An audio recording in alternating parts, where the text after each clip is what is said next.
The OTC 2083 8-inch padded wrist splint is indicated for carpal tunnel syndrome, wrist sprains and strains, or any other condition that requires wrist immobilization.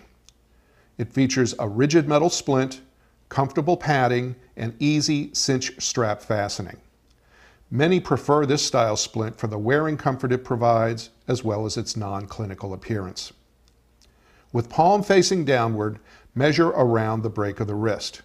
Check the measurement against the size chart shown on the back of the product carton. After selecting the correct size, remove the product from the carton. Release the closure straps and then loosen the support to its fullest extent. Slip the support over the hand and the wrist so that the metal splint is centered over the palm.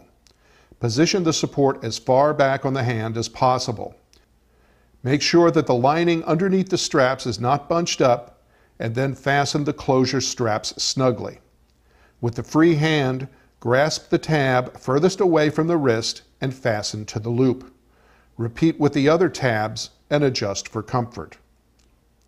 After the straps are fastened, check that the splint casing is centered over the palm of the hand.